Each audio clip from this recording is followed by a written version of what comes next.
हम आज के समय की एक बहुत ही आम लेकिन उतने ही गंभीर और उलझा देने वाली सिचुएशन पर गौर करते हैं। बाहर से देखने पर सब कुछ बिल्कुल परफेक्ट लगता है। हाँ, एकदम सेटल्ड। बिल्कुल। एक अच्छी कॉर्पोरेट जॉब है, सुख सुविधाएं हैं, वीकेंड्स पर बाहर जाने का रूटीन है और एंटरटेनमेंट के लिए हर वक्त हाथ में एक स्क्रीन मौजूद है। दुनिया की नज़रों में तो ये एक बेहद सफल जीवन है, लेकिन अंदर कुछ और ही चल रहा होता है। वही तो। जब रात को सब शांत होता है या जब संडे की शाम आती है तो भीतर एक अजीब सा खालीपन महसूस होने लगता है। एक ऐसी बेचैनी जो ये सोचने पर मजबूर कर देती है कि क्या जिंदगी बस इतनी है। सुबह उठो, काम पर जाओ, बिल भरो और सो जाओ। एग्जैक्टली। सब कुछ हासिल कर लेने के बाद भी ये जो भीतर का खालीपन है, ये हमारी मॉडर्न लाइफ की सबसे बड़ी पहेलियों में से एक है। आज के हमारे इस डीप डाइव का मिशन इसी उलझन को सुलझाना है। और इसके लिए हमारे पास एक बहुत ही बेहतरीन सोर्स है। हाँ, आज हम एक बहुत ही पावरफुल किताब, मशहूर मनोवैज्ञानिक विक्टर ई फ्रैंकल के द फीलिंग ऑफ मीनिंगलेसनेस के नोट्स और इसके एक बहुत ही दिलचस्प रिव्यू पर बात करेंगे, जो कि इस विषय पर एक मास्टरपीस है। बिल्कुल। हम ये समझने की कोशिश करेंगे कि क्यों आज की जनरेशन सब कुछ होते हुए भी बोरियत और डिप्रेशन से जूझ रही है और कैसे फ्रैंकल की लोगोथेरेपी इस खालीपन का एक बहुत ही प्रैक्टिकल इलाज बन सकती है। तो चलिए इसके हर पहलू को विस्तार से समझते हैं। हाँ, और यहाँ सबसे हैरान करने वाली बात यह है कि जब हम इस खालीपन या इस अजीब सी बेचैनी की बात करते हैं तो अक्सर लोग इसे अपनी पर्सनल फेलियर मान लेते हैं। मतलब उन्हें लगता है कि शायद उन्हीं में कोई खराबी है। बिल्कुल, ऐसा लगता है जैसे मुझ में ही कोई कमी है या शायद मैं ही खुश रहना नहीं जानता। लेकिन विक्टर फ्रैंकल की ये किताब इस नजरिए को पूरी तरह से पलट देती है। कैसे? फ्रैंकल कहते हैं कि ये खालीपन कोई व्यक्तिगत कमजोरी नहीं है, बल्कि ये एक बहुत ही ब्रॉड, एक कलेक्टिव सिचुएशन है, जिसे वो एग्जिस्टेंशियल वैक्यूम यानी अस्तित्व का खालीपन कहते हैं। एग्जिस्टेंशियल वैक्यूम सुनने में काफी भारी शब्द लगता है। शब्द भारी है लेकिन अनुभव बहुत आम है। होता यह है कि जब हमारी बेसिक जरूरतें पूरी हो जाती हैं, रोटी, कपड़ा, मकान और एक सिक्योर जॉब, तो इंसान के भीतर एक नए तरह की भूख जन्म लेती है। और ये खाने या पैसों की भूख नहीं होती। नहीं, ये अर्थ की भूख है, जीवन के पर्पस या मकसद को जानने की चाहत। और जब वो मकसद क्लियर नहीं होता तो भीतर एक बहुत बड़ा वैक्यूम, एक खाली जगह बन जाती है। अब मुझे समझ आ रहा है, ये जो एग्जिस्टेंशियल वैक्यूम है, असल में ये हमारे रोजमर्रा के अनुभवों में बहुत गहराई से घुला हुआ है। अगर इसे सिंपल भाषा में समझें तो ये वो मोमेंट है जब हम बिना किसी वजह के फ्रिज खोलते हैं। हाँ, बहुत आम बात है। हम अंदर कुछ सेकंड तक घूरते हैं, फ्रिज बंद करते हैं और फिर 10 मिनट बाद फिर से वही करते हैं, जबकि हमें भूख नहीं लगी होती। बिल्कुल। हम असल में खाने को नहीं ढूंढ रहे होते, हम उस खालीपन को भरने के लिए कोई डिस्ट्रैक्शन ढूंढ रहे होते हैं। या फिर उन संडे इवनिंग्स को याद कीजिए। वो संडे का भारीपन। हाँ, कोई काम नहीं है, रिलैक्स करना चाहिए, लेकिन एक अजीब सी उदासी घेर लेती है, जिसे आजकल संडे स्कैरीज भी कहा जाता है। सही कहा। वो खालीपन हमें रिलैक्स नहीं होने देता। जब मैं इस किताब के नोट्स पढ़ रहा था तो एक बात ने मुझे बहुत अट्रैक्ट किया कि जब तक जीवन में कोई ठोस पर्पस नहीं होता तब तक ये वैक्यूम बना रहता है। पर एक सवाल यहाँ ये उठता है जी, क्या एक सफल करियर या बैंक बैलेंस अपने आप में एक पर्पस नहीं है? मतलब लोग इसी के लिए तो पूरी जिंदगी भागते हैं। ये एक बहुत ही वाजिब सवाल है। हम अक्सर सफलता और संतुष्टि को एक ही तराजू पर तौलने की गलती कर बैठते हैं, जहां इंसान उन सभी गोल्स को अचीव कर लेता है जो समाज ने उसके लिए सेट किए हैं। एक फैंसी डिग्री, बढ़िया जॉब, गाड़ी, सब कुछ। बिल्कुल, लेकिन फ्रैंकल कहते हैं कि सफलता एक चेकलिस्ट हो सकती है, मंजिल नहीं। अगर उस सफलता के पीछे कोई गहरा क्यों नहीं है, कोई वाई नहीं है, तो वो सफलता बहुत जल्दी खोखली लगने लगती है। तभी शायद जो लोग अपने फील्ड्स में टॉप पर बैठे हैं वो भी कई बार सबसे ज्यादा खालीपन महसूस करते हैं। एग्जैक्टली। उन्हें समझ ही नहीं आता कि अब आगे क्या। और ये जो अब आगे क्या का सवाल है ना, यही इस एग्जिस्टेंशियल वैक्यूम का असली अलार्म है। और यहाँ कहानी बहुत ही दिलचस्प हो जाती है। जब हम इस खालीपन के साइड इफेक्ट्स की बात करते हैं तो दो शब्द सबसे ज्यादा सामने आते हैं, बोरियत और डिप्रेशन। बिल्कुल। आमतौर पर हम बोरियत का मतलब क्या समझते हैं? यही कि पास में कुछ करने को नहीं है, कोई काम नहीं है, इसलिए हम बोर हो रहे हैं। लेकिन किताब इसे किसी और ही नजरिए से देखती है। एकदम सही। हम बोरियत को हमेशा फ्री टाइम से जोड़ते हैं, लेकिन फ्रैंकल की थ्योरी के मुताबिक बोरियत का असली मतलब समय का ज्यादा होना नहीं है। तो फिर क्या है? इसका मतलब है जीवन में मीनिंग या अर्थ का न होना। आप सोचिए, एक इंसान दिन में 14-14 घंटे काम कर सकता है, उसकी मीटिंग्स बैक टू बैक हो सकती हैं। सांस लेने की फुर्सत नहीं होती ऐसे लोगों के पास। हाँ, लेकिन फिर भी वो अंदर ही अंदर अपनी जिंदगी से भयंकर रूप से बोर हो सकता है। क्योंकि उस काम का उसके लिए कोई रियल अर्थ ही नहीं है। बिल्कुल, वो बस एक हैमस्टर व्हील पर दौड़ रहा है। ये तो बहुत ही रिलेटेबल है। वो जो हम लोग अक्सर बिना सोचे समझे अपने मोबाइल पर घंटों तक इंस्टाग्राम स्क्रॉल करते रहते हैं, वो शायद सिर्फ टाइम पास नहीं है। नहीं, वो एक एस्केप है। हाँ, वो असल में उस मीनिंगलेसनेस से, उस अर्थहीनता से भागने की एक कोशिश है। हम अपने दिमाग को इतना बिजी कर लेना चाहते हैं कि उसे ये सोचने का मौका ही ना मिले कि हम अंदर से कितना खाली महसूस कर रहे हैं। हम डिस्ट्रैक्शन की एक छतरी ओढ़ लेते हैं। और इसी कड़ी में जब हम डिप्रेशन की बात करते हैं तो इस किताब में एक बहुत ही साहसिक दावा किया गया है। एक मिनट, यहाँ मैं थोड़ा डेविल्स एडवोकेट प्ले करना चाहूंगा। जरूर। अगर हम आज की मेडिकल साइंस की बात करें तो डिप्रेशन को तो एक क्लिनिकल इशू माना जाता है। ब्रेन में सेरोटोनिन या डोपामीन का लेवल कम हो जाना, जिसके लिए बाकायदा थेरेपी और दवाएं दी जाती हैं। बिल्कुल दी जाती हैं। तो क्या फ्रैंकल यहाँ मेडिकल साइंस को नकार रहे हैं? क्या वो कह रहे हैं कि डिप्रेशन सिर्फ एक सोच की प्रॉब्लम है? ये बहुत ही क्रिटिकल पॉइंट है और इसे समझना बहुत जरूरी है। नहीं, फ्रैंकल, जो खुद एक साइकियाट्रिस्ट और न्यूरोलॉजिस्ट थे, मेडिकल साइंस या केमिकल इम्बैलेंस को बिल्कुल नहीं नकार रहे हैं। तो फिर वो क्या कह रहे हैं? वो ये नहीं कह रहे कि दवाएं काम नहीं करती या बायोलॉजिकल फैक्टर नहीं होते। वो ये कह रहे हैं कि इसमें एक और लेयर है जो हम मिस कर रहे हैं। अच्छा। फ्रैंकल के अनुसार डिप्रेशन का जो रूट कॉज है, यानी मूल कारण, वो हमेशा सिर्फ केमिकल नहीं होता। कई बार जीवन का अर्थ खो जाना डिप्रेशन को ट्रिगर कर सकता है। वाह, शायद उस केमिकल इम्बैलेंस को और भी बदतर बना सकता है। एग्जैक्टली। जब किसी को ये लगने लगता है कि उसके होने या न होने से दुनिया को कोई फर्क नहीं पड़ता, जब सुबह उठने का कोई सार्थक कारण नहीं बचता, तो ये अर्थहीनता इंसान को गहरे डिप्रेशन की ओर धकेल देती है। ये तो एक पूरी तरह से अलग नजरिया है। हाँ, वो इसे न्यूजेनिक न्यूरोसिस कहते हैं। न्यूजेनिक न्यूरोसिस। हाँ, यानी वो मानसिक परेशानी जो दिमाग की किसी बीमारी से नहीं बल्कि आत्मा के खालीपन से पैदा होती है। वाओ, ये नजरिया तो वाकई सब कुछ बदल कर रख देता है। इसका मतलब है कि कई मामलों में हम डिप्रेशन और बोरियत को सिर्फ बाहर से ठीक करने की कोशिश कर रहे हैं, सिर्फ सिम्टम्स के लेवल पे। हाँ, जबकि असल बीमारी तो कहीं और है। वो अर्थ का अभाव है। इससे तो ओवरथिंकिंग और अकेलेपन को देखने का तरीका भी पूरी तरह बदल जाता है। बिल्कुल बदल जाता है। अक्सर जो लोग लगातार ओवरथिंकिंग करते हैं या जो हजारों लोगों की भीड़ में भी एकदम अकेलापन महसूस करते हैं, उनके बारे में ये समझा जा सकता है कि वे शायद अपने भीतर उसी एग्जिस्टेंशियल वैक्यूम से लड़ रहे हैं। उनके दिमाग में जो लगातार शोर चल रहा है, हाँ, वो असल में उस खालीपन की आवाज है जो कह रही है कि मुझे कोई ऐसा मकसद दो जो मेरे लिए मायने रखता हो। बहुत सही तरीके से रखा आपने इसे। और ये एक बहुत ही स्वाभाविक सवाल खड़ा करता है कि आखिर इस खालीपन को भरा कैसे जाए। बिल्कुल, इस शोर को शांत कैसे किया जाए। यहीं पर विक्टर फ्रैंकल का सबसे महत्वपूर्ण कॉन्सेप्ट सामने आता है, जिसे लोगोथेरेपी कहा जाता है। लोगो एक ग्रीक शब्द है जिसका मतलब है अर्थ या मीनिंग। तो ये लोगोथेरेपी हमारी रेगुलर थेरेपी से कैसे अलग है? क्योंकि आमतौर पर जब हम थेरेपी की बात करते हैं तो दिमाग में यही इमेज आती है कि कोई काउच पर बैठा है और अपने पास के बारे में बात कर रहा है। बहुत ही सटीक अंतर पूछा आपने। ट्रेडिशनल थेरेपी जैसे कि फ्रॉइड की साइको एनालिसिस अक्सर इंसान के पास्ट पर फोकस करती है।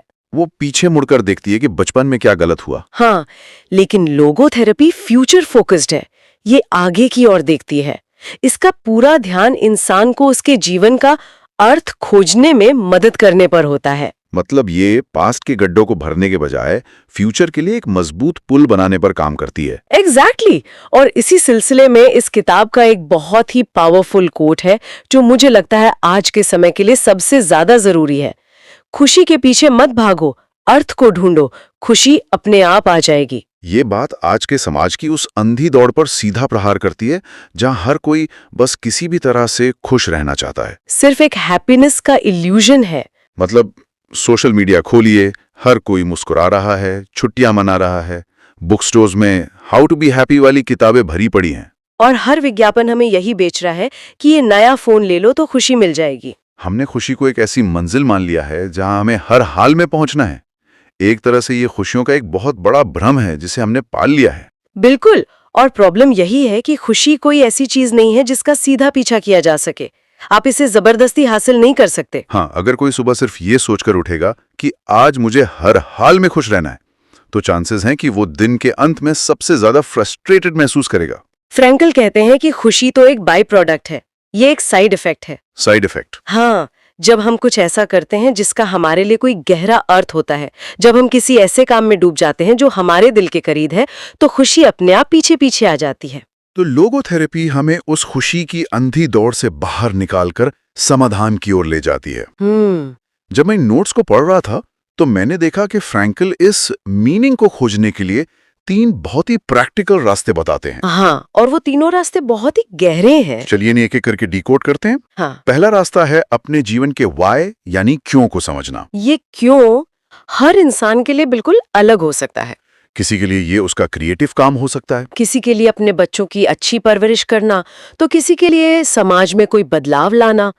ये जानना कि हम जो भी कर रहे हैं वो क्यों कर रहे हैं, ये हमारे काम में जान डाल देता है। जैसे अगर एक इंसान को ये पता हो कि वो रोज सुबह जो बोरिंग जॉब कर रहा है वो इसलिए कर रहा है ताकि वो अपने छोटे भाई बहनों की पढ़ाई का खर्च उठा सके, तो वो बोरिंग जॉब भी अचानक से एक बहुत गहरा अर्थ ले लेती है। बिल्कुल। जर्मन फिलोसोफर नीत्शे का एक बहुत मशहूर कथन है जिसे फ्रैंकल अक्सर कोट करते हैं, जिसके पास जीने का एक क्यों है वो लगभग किसी भी कैसे को बर्दाश्त कर सकता है। ये बहुत ही पावरफुल है।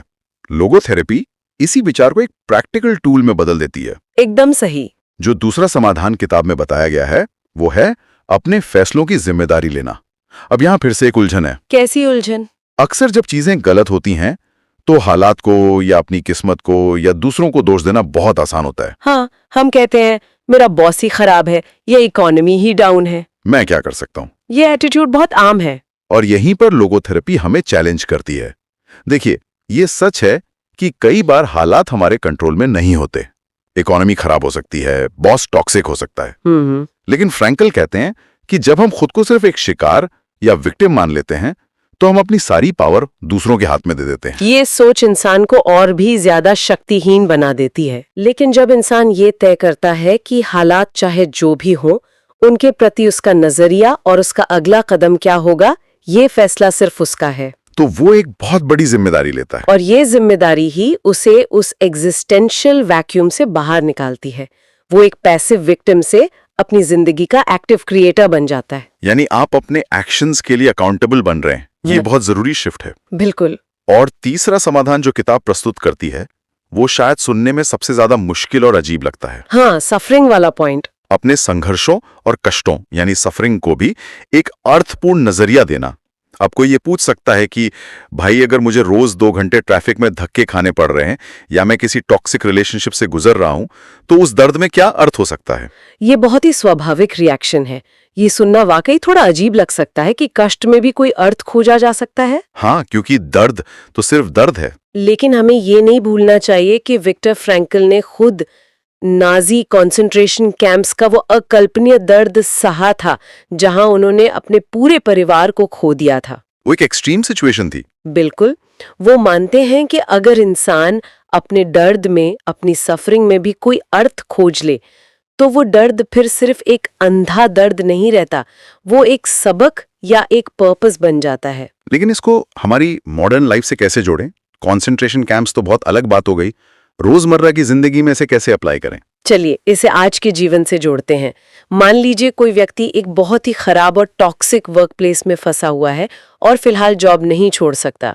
वो रोज वहां सफर कर रहा है। हाँ, लेकिन अगर वो सिचुएशन को इस नजरिए से देखे कि ये एक्सपीरियंस मुझे ये सिखा रहा है कि जब मैं कल को मैनेजर बनूंगा तो मुझे अपनी टीम के साथ कैसा बर्ताव नहीं करना है, तो उसने अपनी उस सफरिंग को एक गहरा अर्थ दे दिया। एक्चुअली। या मान लीजिए कोई किसी गंभीर बीमारी से जूझ रहा है और वो तय करता है कि वो इस बीमारी का सामना इतनी हिम्मत से करेगा कि वो अपने परिवार के लिए एक मिसाल बन जाए। ऐसा करते ही वो व्यक्ति अपने दर्द के ऊपर हावी हो जाता है। यही वो क्षमता है जो इंसान को किसी भी बदतर परिस्थिति में टूटने से बचाती है। सच में ये एक ऐसा विचार है जो रोंगटे खड़े कर देता है कि दर्द और संघर्ष जिनसे हम अपनी पूरी जिंदगी भागने की और बचने की कोशिश करते हैं, उन्हें भी अगर सही नजरिया दिया जाए तो वे हमारे जीवन की दिशा बदल सकते हैं। बिल्कुल बदल सकते हैं। चलिए अब इस पूरी चर्चा के उस हिस्से पर आते हैं जो इस किताब का सबसे शक्तिशाली संदेश है, जिसे हम इसकी पावर लाइन कह सकते हैं। इस रिव्यू में ये लाइन बहुत स्पष्ट रूप से हाईलाइट की गई है। जीवन का मतलब हमेशा खुशी नहीं होता, कभी कभी जिम्मेदारी ही उसका मतलब होती है। ये एक ही वाक्य उन तमाम इल्यूजन्स को तोड़ देता है जो हमने आज के लाइफस्टाइल के बारे में पाल रखे हैं। बिल्कुल, क्योंकि हम अक्सर सोचते हैं कि जिस दिन हमारी सारी ईएमआई खत्म हो जाएंगी, जिस दिन कोई जिम्मेदारी नहीं बचेगी, बस किसी बीच पर बैठे होंगे और चिल कर रहे होंगे, उस दिन हम असल में आजाद हो जाएंगे और एक मीनिंगफुल लाइफ जिएंगे। हाँ, लेकिन ये लाइन तो उस पूरे सपने को ही काउंटर कर रही है। ऐसा लगता है जैसे जिम्मेदारी, जो हमें अक्सर एक बोझ लगती है, फ्रैंकल उसे ही आजादी बता रहे हैं। अगर हम इसे गहराई से समझें तो ये बात बिल्कुल सच साबित होती है। जिम्मेदारी उठाना अक्सर एक बहुत बड़ा बोझ लगता है। ऐसा लगता है कि ये हमारे फ्री टाइम को छीन रहा है। हाँ, एक ट्रैप की तरह लगता है। लेकिन असल में ये जिम्मेदारी ही वो एंकर है जो हमें जमीन से जोड़े रखती है। वो कैसे? जब कोई इंसान अपने परिवार की, अपने काम की या अपने समाज की जिम्मेदारी उठाता है, तो वो अनजाने में ही उस एग्जिस्टेंशियल वैक्यूम को भर रहा होता है।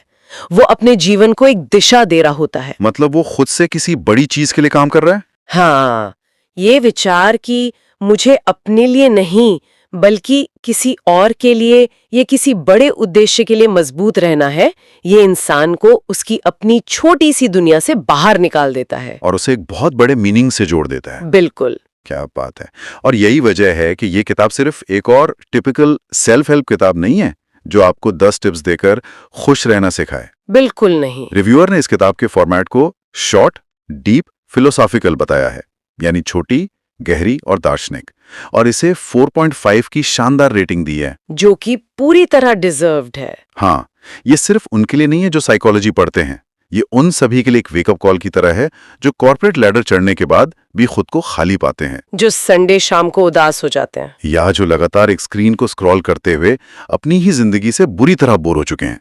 ये किताब उन्हें अपनी जिंदगी को देखने का एक नया चश्मा देती है। और ये नया चश्मा उन्हें ये दिखाता है कि मीनिंग कोई ऐसी चीज नहीं है जो एक दिन अचानक अमेज़न के पार्सल की तरह आपके दरवाजे पर डिलीवर हो जाएगी। हाँ, ये कोई खजाना नहीं है जिसे खोजना है, बल्कि ये तो एक कंटिन्यूअस प्रोसेस है।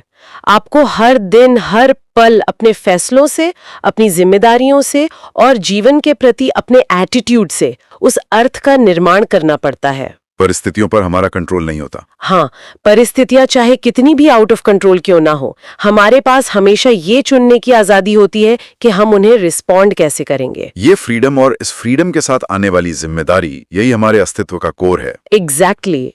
तो अगर हम आज के इस पूरे डीप डाइव को समराइज करें तो कुछ बहुत ही साफ और लाइफ चेंजिंग बातें उभर कर सामने आती हैं।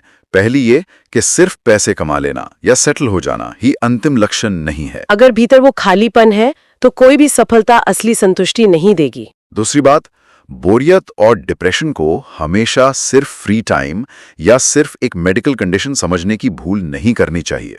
कई बार ये हमारे जीवन में अर्थ की कमी के वार्निंग सिग्नल्स होते हैं। और सबसे अहम बात, खुशियों के पीछे भागने की वो अंधी दौड़ छोड़नी होगी। खुशी कोई प्रोडक्ट नहीं है जिसे खरीदा जा सके। ये उस सफर का एक बाई प्रोडक्ट है जब हम एक मीनिंगफुल लाइफ जीते हैं। जिम्मेदारी लेना और अपने संघर्षों का सामना एक सही नजरिए से करना, यही उस खालीपन का सबसे पक्का इलाज है। ये एक बहुत ही बेहतरीन समरी है। शुक्रिया। और अगर हम आज की इस पूरी चर्चा और फ्रैंकल के इन गहरे विचारों को एक कदम और आगे ले जाएं, तो ये एक बहुत ही क्रिटिकल सवाल खड़ा करता है। अच्छा? हाँ, जिस पर हम सबको विचार करना चाहिए। अगर एक अर्थपूर्ण जीवन के लिए सफरिंग का सामना करना और जिम्मेदारी का भार उठाना सच में इतने ही जरूरी हैं, तो क्या आज के हमारे मॉडर्न समाज का ये जो एक जुनून बन गया है, कैसा जुनून? कि हमें एक बिल्कुल स्ट्रेस फ्री, आसान और बिना किसी परेशानी वाला जीवन जीना है, क्या यही जुनून असल में हमारे अंदर पनप रहे इस डिप्रेशन और खालीपन की सबसे बड़ी वजह है? क्या हम हर तरह के दर्द और संघर्ष से पूरी तरह बच निकलने की कोशिश में असल में जीवन के उस असली अर्थ से ही बच रहे हैं जो हमें अंदर से जिंदा महसूस कराता है? ये वाकई एक ऐसा सवाल है जो भीतर तक झकझोर देता है। ये सोचने पर मजबूर करता है कि क्या हम अपने कंफर्ट की कीमत अपने जीवन के पर्पस को दांव पे लगा के चुका रहे हैं? क्या हमारी सहूलियत ही हमारी सबसे बड़ी दुश्मन बन गई है? ये एक ऐसा विचार है जिस पर हम सभी को बहुत ही शांति और गहराई से विचार करने की जरूरत है। आज के इस डीप डाइव में बस इतना ही। इन विचारों पर गौर करते रहिए, अपने सवालों को जिंदा रखिए और अपने जीवन के अर्थ की इस खोज को यूं ही जारी रखिए।